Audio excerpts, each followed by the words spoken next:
This is fun. All right, so the floor is yours. Thank you both for coming. And whenever you're ready, we are eager to hear what you have to say. Well, thanks, Amber. I'm Doug Kemper with the Colorado Water Congress. I'm Executive Director, and with us tonight is Orf, with the infamous law firm, or no, famous law firm, not infamous, the famous law firm of Orf and Orf, and kind of a family business. And they've been doing our lobbying for, geez, Diane, I think coming up on 10 years now, and is kind of our person in the field that works with us on legislation. So I think we were going to cover today just what the past legislative session, which was probably one of the most unusual legislative sessions in history. And with that, just let you know, also we have a state affairs committee that meets typically during the legislative session on a weekly basis to review legislation, and we typically are tracking 30 to 40 bills. And so Diane is going to kind of talk with us about a little bit about what the bills were that we were watching this year, and what went well and what didn't make it through. She's not going to march through all 40 of them. On our website, you will find materials that are summaries of the legislation and also status of the bills as they move through the process during the year. I'm going to then talk about waters of the U.S. and the most recent Colorado v. EPA lawsuit that the Water Congress filed an amicus brief in here this last week, and within or so. And so I'll talk about that, but we'll go ahead and get started with Diana, and I'll go ahead and shut my camera off while she's talking to help with the bandwidth, and turn it over to Diana. Thank you. Great. Thanks, Doug. As Doug mentioned, Orf and Orf actually is sort of a family-run business. I grew up on a farm in the Midwest, and that was very definitely a family business. And we have continued that tradition with our lobbying and public affairs work. As Doug mentioned, we have a state affairs committee that looks at legislation and comes to a decision in terms of what the Water Congress recommended position will be. The bills, as you said, I counted them up, and I think I came up with 35 bills this year that we reviewed fairly extensively. Some of the discussions get to be very in detail. And just to show you how we track these, I'm going to see if my screen sharing will work. And whoa, I guess it didn't. Amber, you may need to make Diana a co-host in order to do that. Yeah, we tested this a bit before and it worked, but I'm not so sure right now. What I'm going to show just briefly is the Water Congress's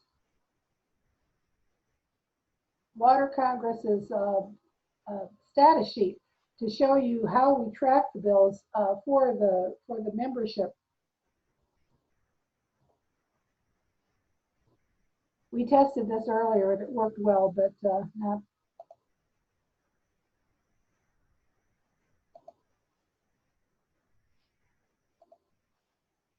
There we go. Can you see this? Not yet. Not yet. Okay.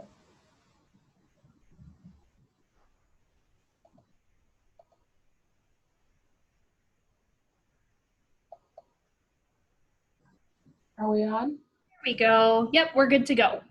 Great. Okay, this gives a rundown of the bills that we were tracking. As you can see, some went all the way through to the end. Others sort of stopped in midstream.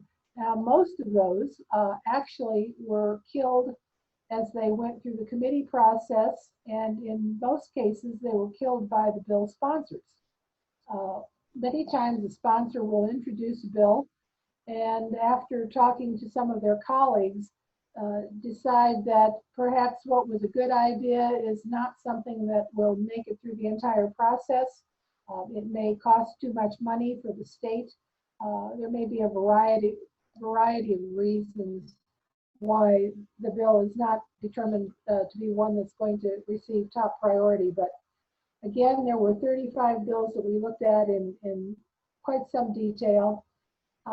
We supported 10 of those bills. We opposed 3, and there were a number that, because of a lack of detail during the session, we did not take a position on, or we decided we would monitor and just keep an eye on them. Especially this year, with things changing so rapidly, bills went through a number of changes, and the bill that we would be discussing one day, by the time we came back to take a position on it, had gone through 3 additional iterations, and it wasn't the same bill at all. So it was very fast moving, and we were dealing with a moving target constantly. And again, this year, in part because of the COVID situation. The bills kind of fell into about 4 categories. Some were major policy bills, such as a new program for the state to regulate PFAS. There was an environmental justice bill, which actually, by the time it was revised, increased the penalties for violations, not only in water quality, but also air quality. And then there were bills that were just basically revisions or amendments to existing law, kind of tinkering around the edges sometimes, refinement of bills that maybe ran last year and they found they needed to tweak them a bit. Then there are the annual bills that we see every year, such as the long bill, the budget, the projects eligibility bill for water projects from the CWCB, and then the final list of projects that are approved for specific amounts of money, and then the annual species conservation bill. Those are ones that come around every year. We expect them. They're on kind of a timeline that they need to be acted upon and sent to the governor so that the money can go ahead and be allocated and actually expended for those purposes. There are some other bills that we looked at. If you look at that list, when you have time, I think you'll notice there's some you look at it and say, why on earth would the Water Congress even consider this? And those are bills that sort of implicate water while they're really targeting some other activity. But because there is a potential impact on water management, we really do go through and look at those to see if there are some problems with the bill that we should call to the attention of the sponsors or legislators and try to get those problems taken care of early in the process. Or, you know, in some cases, we really need to convince them that perhaps the bill should be withdrawn or killed. Those bills are sometimes challenging because we'll look at that and say, all right, how are the many ways that this could impact water management? And there were 2 or 3 specific bills. For instance, there were bills that referred to allowable activities in public spaces. In many respects, this would be would have been applicable to the camping ban in Denver. You know, the fact that people can sleep wherever they want in a public space, take care of other bodily functions in a public space if they have no other choices, and that could not be arrested for that. This obviously was a great concern for some of our members because you have to look at that and say, well, we understand some of these perhaps might be considered civil rights, but on the other hand, we have waterways that we have to protect. We have water sources, drinking water sources. So how do we do that? Is there something that could be put into this bill that would make it clear we have the responsibility to protect our water sources? So there were a couple of bills like that. There was another one again that said basically that if you have a public official and they take action against someone that somehow violates their civil rights, and that's a very broad list of rights, that, you know, then the employing entity would be liable. Again, we look at that and say, well, if I'm an official with a water management facility, there are certain things I have to do. And would that be violating someone's rights? Possibly, but we still have a job that we have to do. So those are the kind of bills that implicate water without really being directed toward water. That's what makes the discussion really interesting sometimes. There was a bill that came along that would have required a development of an index or an inventory of all publicly owned property in the state. I think their purpose initially was to look at public property that might be used for affordable housing, for instance. But we started looking at the cost of inventorying that and saying, well, what if this takes into account properties that are owned and operated for reservoir purposes or other water related purposes? And just the cost of trying to inventory those when we know that they couldn't be used for instance, an affordable housing project. You know, this needs to be called to the attention of the sponsors. So these are some of the interesting bills that we got into that really weren't directed at water and could have impacted it nonetheless. So that's kind of the wide variety of the sorts of bills that we looked at. I think the ones that we among the bills that we supported were a couple that came out of work last year. There's been a lot of discussion about in-stream flow, what kind of waters, loaned water that the CWCB could take and apply to an in-stream flow program. It was pretty contentious in 2019. But Water Congress had a working group that met throughout the summer and the fall of last year. And by the time we got to January, there were some agreements about how that bill could go forward. So in fact, that bill was 1037. There was a bill on augmenting in-stream flow, and then 1157, which authorizes CWCB to take loaned water to use for in-stream flow. So those things, after a lot of discussion, were able to move forward, and we did support them. There was another in-stream flow bill, which was just kind of what I would call tinkering around the edges, but it needed some clarification on what the state engineer's office could do in terms of formally recognizing existing uses when you were dealing with an in-stream flow program. So that was House Bill 1159. So those were things that we looked at and we dealt with very early in the process, and they did get signed into law. There were a number of other bills that we looked at and may have taken positions on, but very abruptly in March, as you all know, the legislature adjourned temporarily. I think on March 14th, they went in on a Saturday, and they had already applied to the Supreme Court for a determination of how you have to count your days for the 120-day limit. And the question really was, do we have to count those as consecutive days, or are they working days that in the case of a public health emergency don't have to be consecutive? That is, can we leave and then come back later? And if we go past the 8th of May, can we continue to meet? So they, on the 14th of March, they decided they would await the Supreme Court's decision on that, but they would adjourn for a couple of weeks and come back on the 30th. Well, by the 30th, they determined that they were going to have to be out longer. The Supreme Court did say that their interpretation under their existing rules about counting the days was reasonable, and that they could leave and then come back again.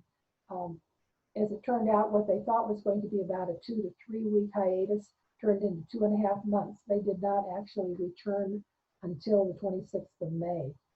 Now, when we knew for sure that we had a date certain that they were going to be coming back, Water Congress's State Affairs Committee met remotely and did continue to discuss the legislation. But by that time, it was pretty clear that there was going to be quite a change in the way things were operating. It was pretty clear also from the rules that they put out that when they came back, it was not going to be business as usual in any way, shape, or form. They had a fairly extensive list of protocols. About half of their legislative staff worked remotely. They made it very clear they did not want a lot of people in the Capitol because they're very concerned about spreading the virus. There were a couple of legislators, at least two, that did come down with the virus. There were several that, because of health concerns, were advised by their physicians that they should not be at the Capitol, so rules had to be adjusted for their participation. And for a period of time, no lobbyists were seen in the Capitol. They just did not want members of the public there. They didn't lock the door, but they didn't want anyone there. And when people did come in, they did a temperature check at the door. You were supposed to be 6 feet away from everybody. They had plexiglass in place between some of the legislative spots on the House floor. They had spread them out so there were people legislators in the galleries with microphones. And then they changed the rules so that legislators who could not be physically present could call in remotely on a web-based platform and cast their votes on the floor for final vote recording purposes. So that was a real change in operation and was fairly contentious as they debated it, but it did allow participation by several legislators who were not able to be there physically. So all the game by the time they go back, they had seen new budget projections and the tremendous shortfall in revenue after businesses had been shut down for 2.5 months. And it was clear they were going to be looking at about a $3.3 billion shortfall to meet the budget needs. So all focus was on the Joint Budget Committee at that point in time as they tried to rewrite the budget. And that's where we spent a fair amount of our time in trying to track what was going to happen with water-related programs. But some of the bills, there were several bills, not so much in the ones we were working on, but with other agencies and other programs, bills that had been introduced that they thought were going to move fairly quickly through the process. When they came back, they took a look at it and said, there's no money for this. We can't do it. And they simply, they took a couple of methods of dealing with it. In many cases, the bills, when they got to an appropriations or finance committee, they would just kill the bill. In a couple of cases, they simply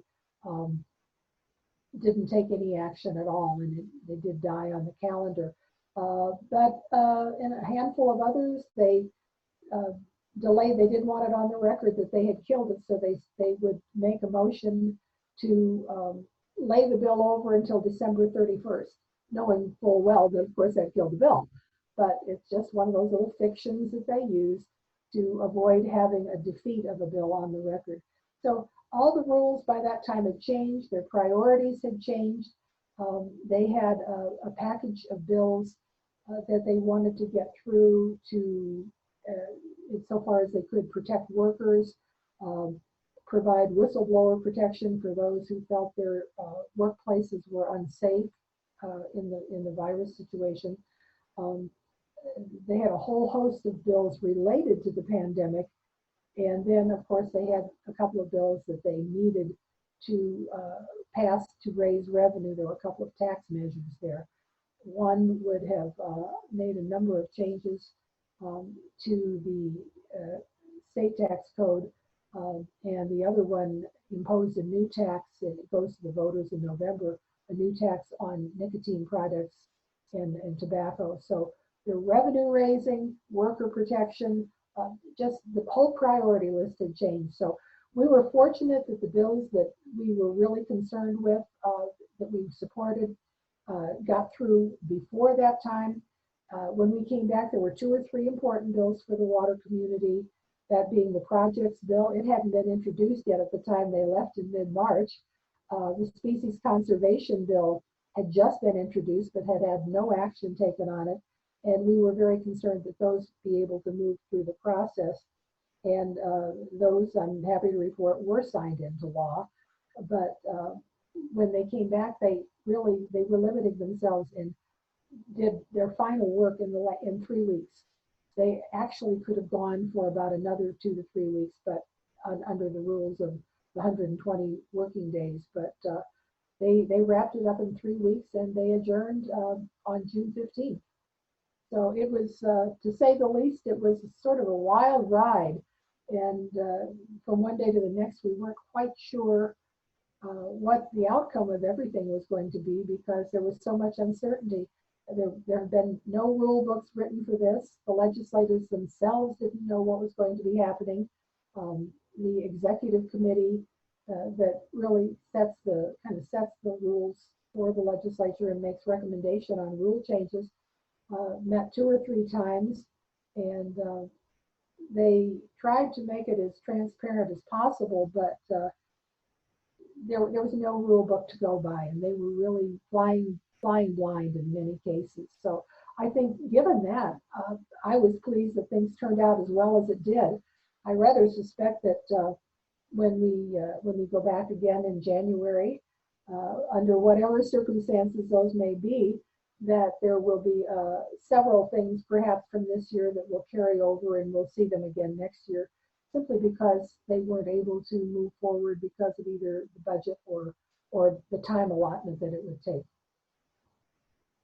So Amber, do you or anyone have any questions about any of this bill specifically?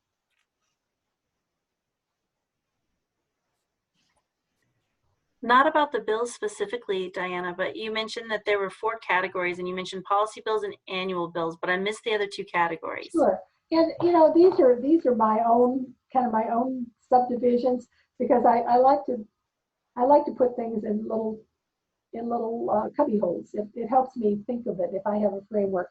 And the way I divided them up is that sometimes you'll have major policy bills, such as establishing a new program, a new authority for the state, and that was the kind of thing we saw with a new program to regulate PFAS. Then many bills just come back and they're amending existing statutes. So, there are things that passed in previous years. Somebody else has said, well, here's one feature that didn't work all that well, and we really need to clarify it, or we really need to tighten up a timeline, or, just really kind of tweaking around the edges, but you're amending existing law to make it work better. Then, as I said, the annual bills, such as the projects bills and the species conservation bills, and of course, then the budget bill. So there's your 3rd category. And then the ones that are just really off the wall because they're directed at some other activity, but they have implications for water management or water rights that the bill sponsors in most cases never thought about. But we have to be aware of them. We have to analyze those to see what the impact might be on water rights, water management, etc.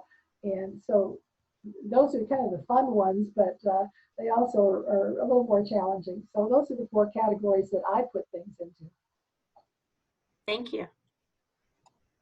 Diana, I have a question. I kind of know the answer to, but all of our listeners may not know the answer to, is, you talked a little bit earlier about how you as a committee and subcommittees work through the summer, sometimes on some bills.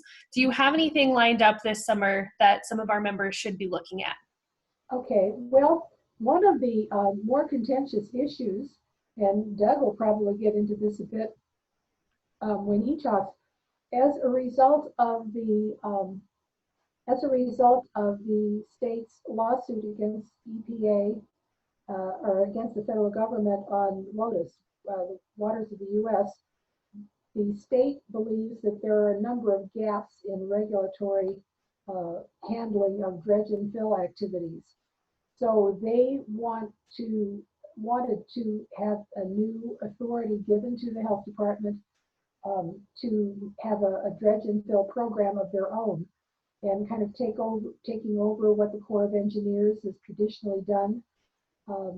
And for instance, they're very concerned that the new WOTUS program does not cover ephemeral streams or intermittent streams. Those two things specifically are concerns. And so they popped up like 2 weeks to go in the session with a draft bill. And we looked at it and started scratching our heads and said, wait a minute, now exactly what is the scope of this program? Well, they couldn't answer it. And then, well, what kind of waters are we talking about? Well, they really couldn't answer that very well. There's no map of this. And, so there were so many unanswered questions. And so our Water Quality Committee and our State Affairs Committee worked together and sent a fairly strongly worded letter to the Water Quality Control Program, the division director, and laid out the reasons why we thought this was just not a good period of time to come out with a totally new program, and that this is something that needed to be discussed in more detail. And so that, in fact, is what Water Congress will be doing over the interim, to look at this in a bit more detail and trying to see if there's, any way that those proposals can be fine-tuned or be perhaps a better meeting of the minds. Thank you. Does anyone else have a question?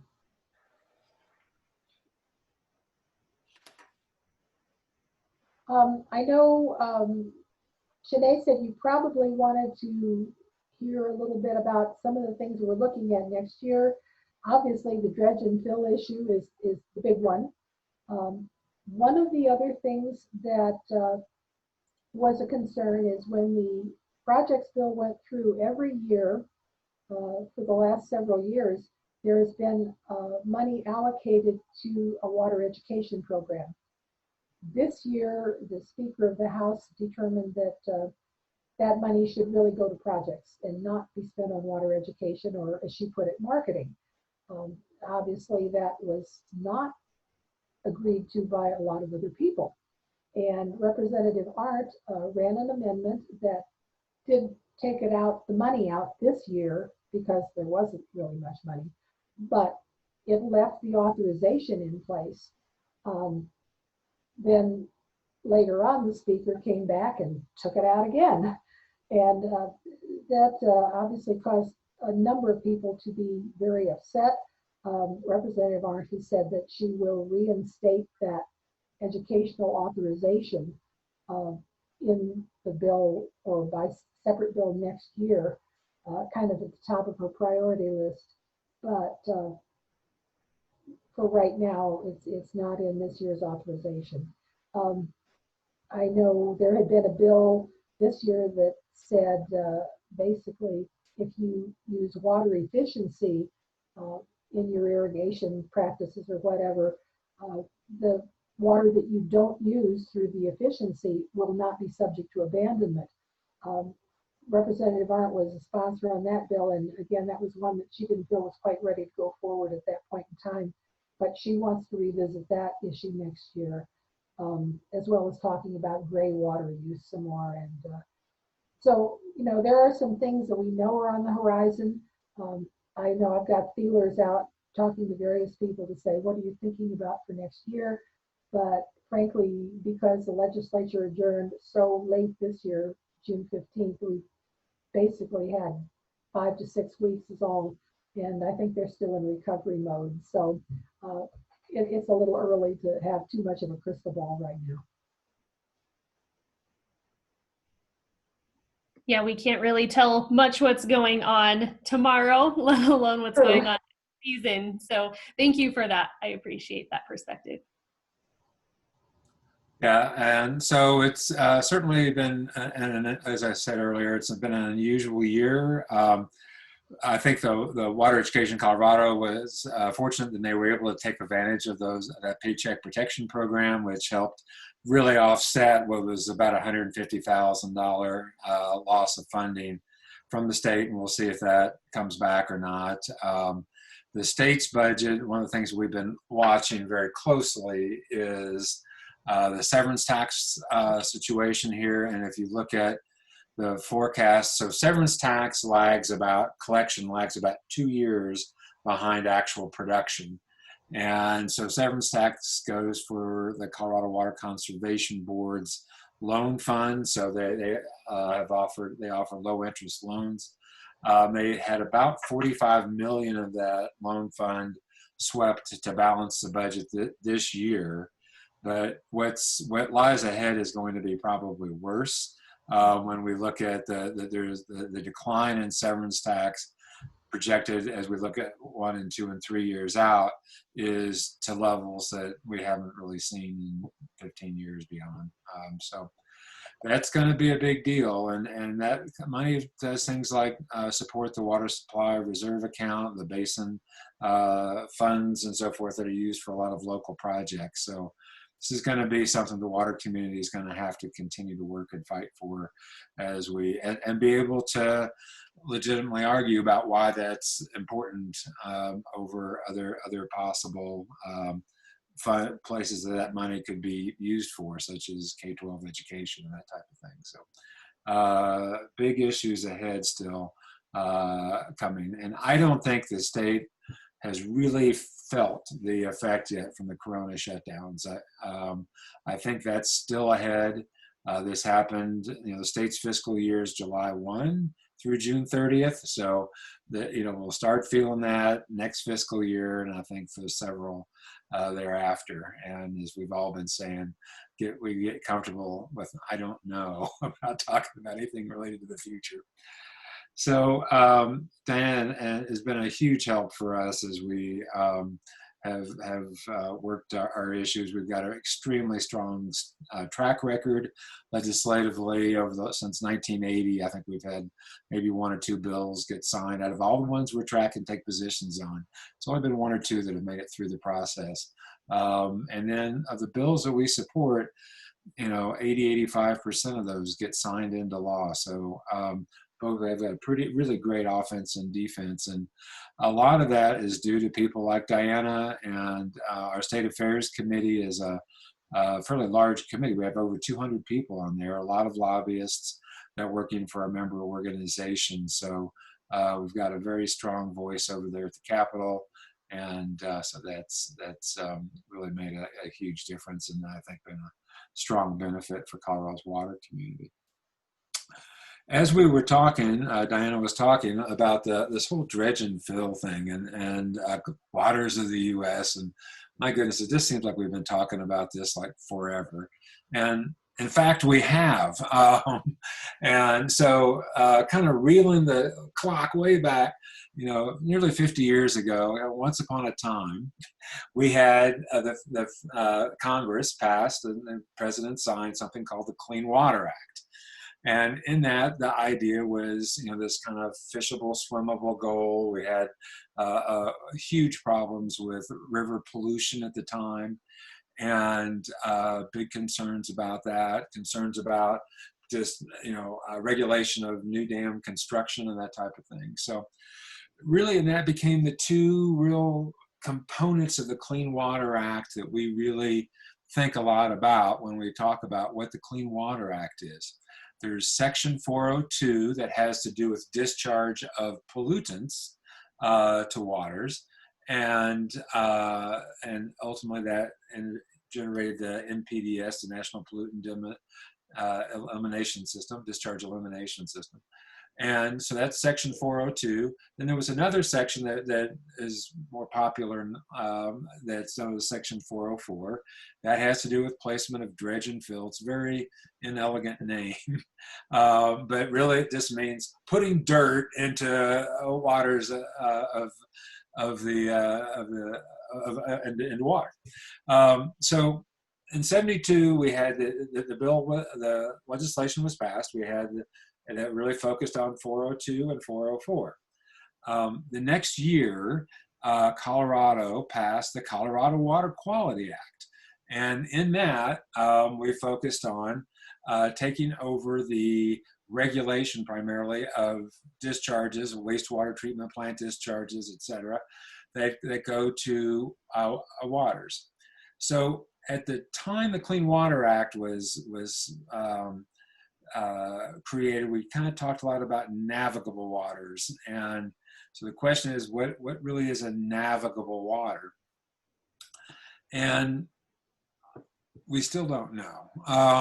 So it's varied, and the definition of what a navigable water is and what waters are supposed to be regulated under the federal law has been a subject, because we've got to deal with waters in the east and we have to deal with waters in the west. We have to.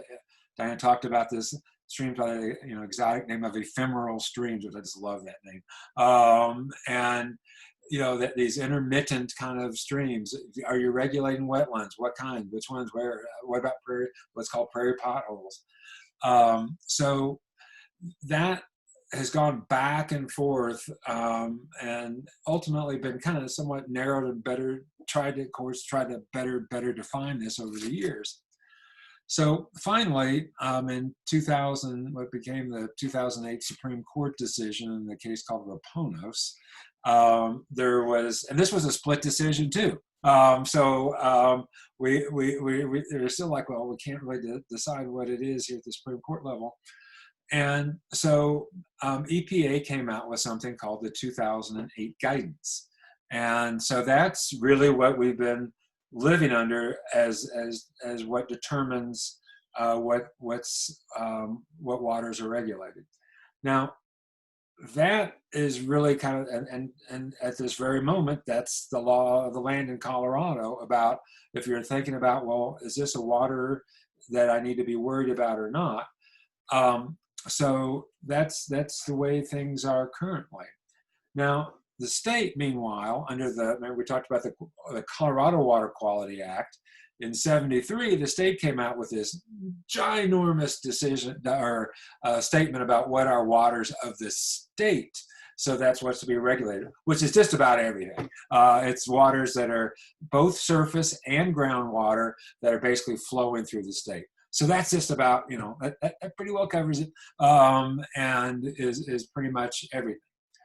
So when the state developed their program, first on the 402 to regulate pollutants, which they had their program, and it was very aggressive on in terms of how we regulate the discharge of pollutants. But in that act, the legislature was pretty clear that when it comes to 404, placing dirt in streams or in waters, that was going to be really regulated, and the state would be, in essence, subordinate to the 404 program and would rely on the federal government to issue those kinds of permits.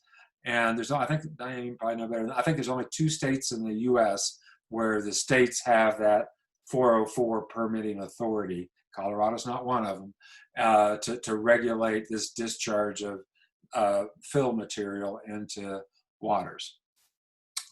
So the 2008 guidance kind of went along, and there were various processes of people saying, well, we need better clarity. And so under the Obama administration in 2015, they came out with the 2015 Obama era rule.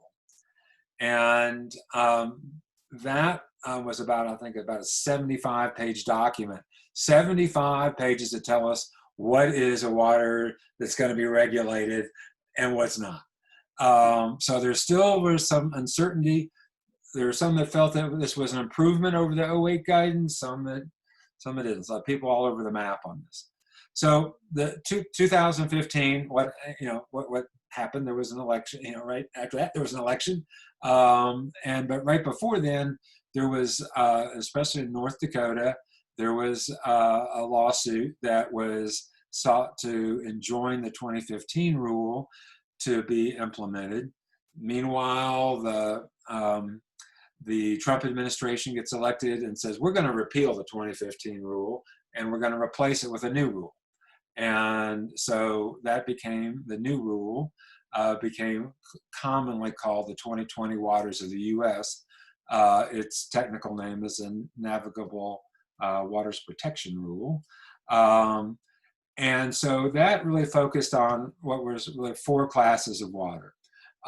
Territorial seas, oceans, and the rivers, traditional navigable waters, think Mississippi River, and tributaries to such waters, Missouri and Platte, and et cetera, some lakes and ponds and impoundments, as well as the wetlands that are really kind of adjacent to these navigable waters.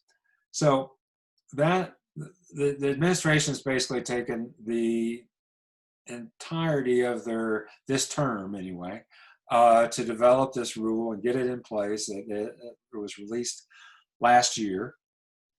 And then it was due to take effect in June of this year, June 22nd to be exact. And so there were 2 lawsuits that happened, one in Northern California and one in Colorado.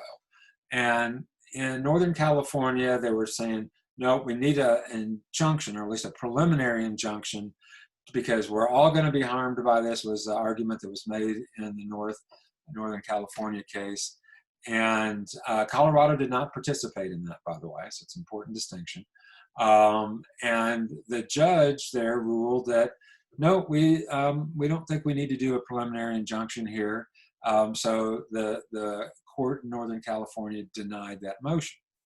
Meanwhile, Colorado sued EPA asking for essentially the same outcome. We want a preliminary injunction in Colorado on the 2020 rule.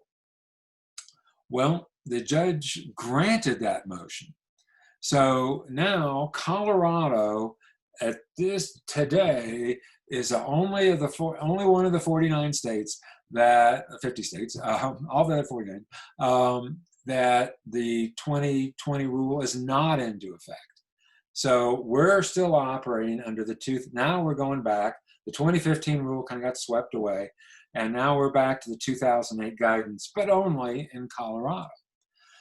And so the state's argument was something like this. Well, we had this guidance from 2008, and now the 2020 rule narrows those waters, that definition, to a much finer set of much more limited set of waters.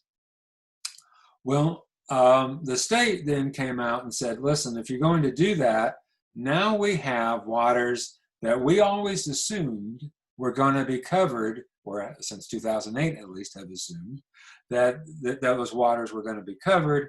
Now they're not going to be covered, or some number, quite a bit of them, are not going to be covered now under the 2020 rule. As Diana mentioned, we don't really have a map right now of exactly which waters are which, and there's a good reason for it. It's expensive to generate and requires a lot of site-specific data in terms of what's groundwater fed, vegetation analysis, stream flow analysis, et cetera. It just goes on. So the state came back and said, listen, because you had waters that were regulated under 2008, now you have a narrower reach. Now we're going to call these gap waters that are no longer regulated. And because those waters now are exempt from permitting under the 404 Clean Water Act, we're now going to say under the Colorado Water Quality Act, that's now an illegal discharge of pollutants, or an illegal activity, and we're going to have to do enforcement action. So that was the origin of the state's arguments and the legislation that we talked about. What state law actually says, or doesn't say, is actually in terms of regulating the placement of fill in waters. It doesn't say you can do it. It doesn't say you can't do it. It's basically silent, but it just says generally you're going to defer to the 404. State's saying nope. If you got a gap water, we've got to regulate those gap waters. And so the water community's concern was, how are you going to do that? And what's the rules? What's the guidance? What kind of program are you going to do, et cetera, and how are you going to fund it? And so that's kind of where we are right now so the court came out, the district court, Judge Martinez came out and said, I'm going to grant the preliminary injunction in Colorado. But he could have stopped there, but he didn't. And he went a little further and said, my reading of the rule of the law is that any placement of material in waters of the state is an illegal activity, which is like, you got to be kidding. Because that's, the kind of concerns, Amber, that we get involved in and everybody else is just that we can't have a farmer out plowing his field and there's standing water there, and that's technically placing fill in waters. We can't have that being regulated. So that preliminary injunction at the district court level has been appealed to the 10th Circuit. The state asked for an expedited briefing schedule, and boy, did they do that. We had to, those that were asking for the appeal had to have their materials in by, was it last week, I think, and the state's going to have all their materials in, I think, by the end of August. So that's a really tight, incredibly tight timeline. What the Water Congress did, so anyway, the case has been appealed to the 10th Circuit. There'll be hearings and more activity once the case is briefed. We'll see where that goes. What my board, the Colorado Water Congress board, decided to do was said, well, we thought about whether or not we want to try to intervene in the case. Part of our problem is that we think we've got members all over the map on this in terms of what outcome do we really want. So we decided instead to file an amicus brief, and that's been filed. It's posted on our website. We're going to make a minor modification. We're going to request, because you can't, once you file an amicus brief, you have to get permission to add anything else onto it. We're going to add a fairly simple paragraph on there. And some got concerned about, at least in our brief, that the way we're arguing it, that we wanted to make it clear that the Clean Water Act does impose a fair burden on water rights. In general, and in concept anyway, and there may vary from case to case, but and so because the concern is whether or not that conflicts with the state constitution that says the right to divert water shall never be denied. And so no, it is accepted law that you can impose a burden on the operation of those water rights, and so we just wanted to clarify that. So the second thing that's going to happen from here is that tomorrow, in fact, Friday, our chairs of our Senate, our State Affairs and Water Quality committees are meeting. We're going to be talking about kind of what our framework's going to be for having this discussion.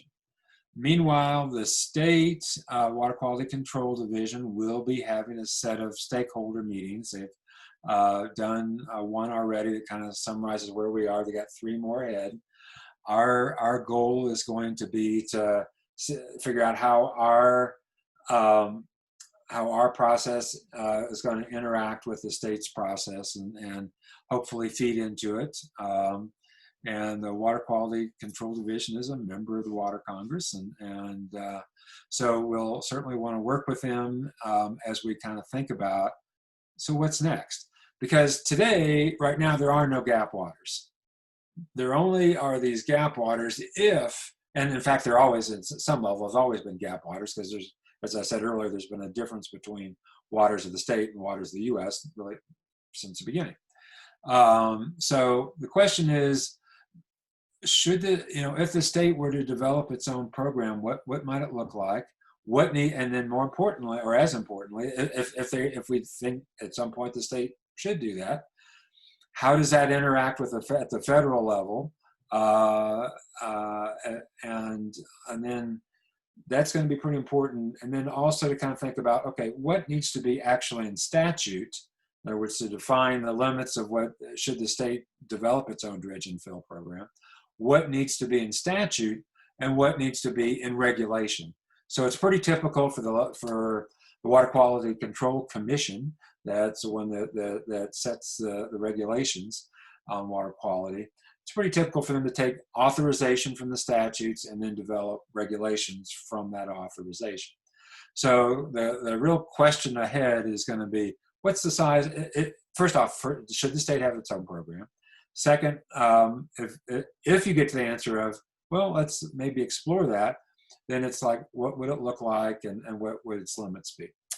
So that's kind of what we're going to be working on in the second half of this year, is trying to figure that out. So that was a lot in a nutshell, but of time anyway. So Amber, I'll turn it back to you.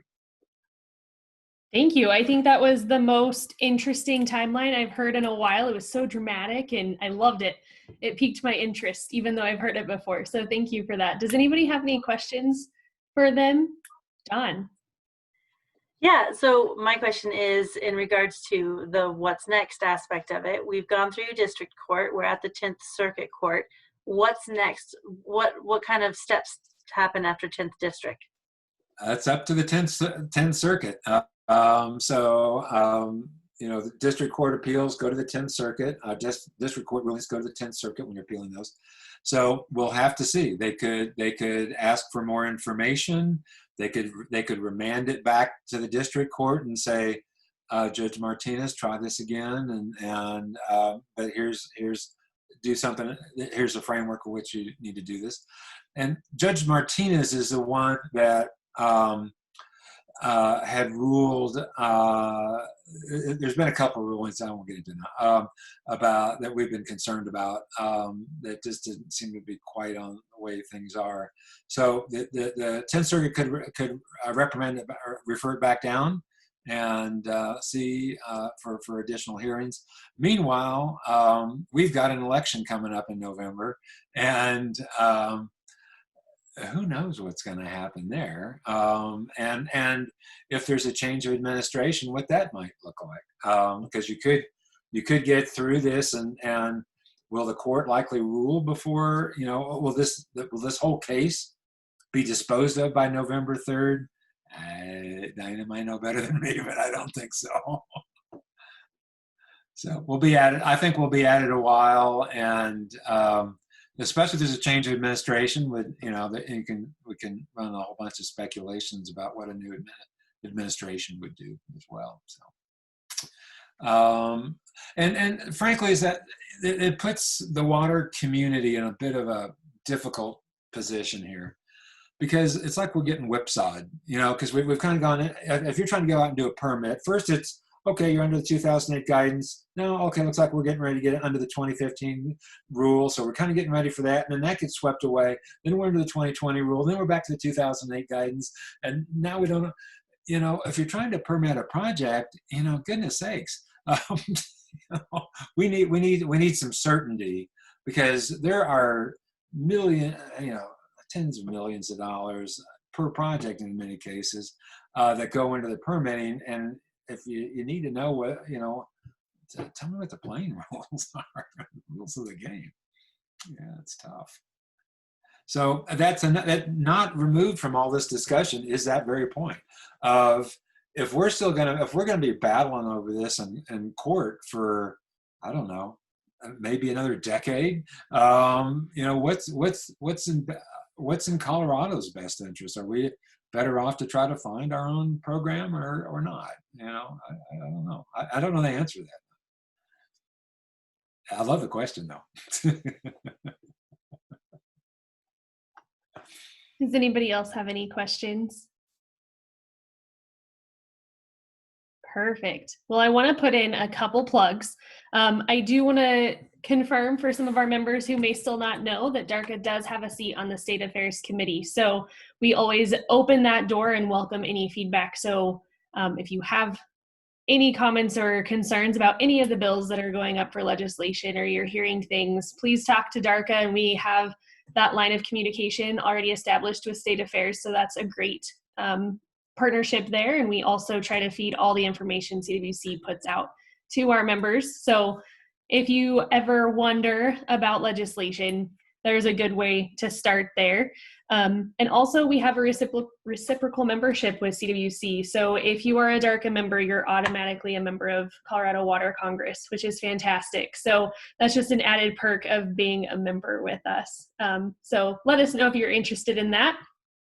And then Doug had mentioned that we haven't even felt the effects of COVID-19 in some ways, and we'll be feeling that for the next year to 3 years, maybe longer. You know, there's a lot of grant programs that a lot of our members rely on, and that funding has been cut drastically, and that's going to be felt for the next 2-3 years. So there's a lot of different things. We have Tom Lipetsky on with us from Colorado Department of Ag in 2 weeks on August 13th, 7:30 p.m. So he'll be talking about economics and markets and all of that. So if members are interested in that, we'd sure enjoy having you on to ask all the questions we have for markets and economics, because it's going to be much different here coming up. So thank you all for coming. I really appreciate it. Doug and Diana, I appreciate you taking the time as well. So we really appreciate it.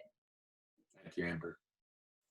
All right. You guys have a good rest of your night. Thank you guys. Okay, you too. Thank you so much. Have a great night, everyone. You too.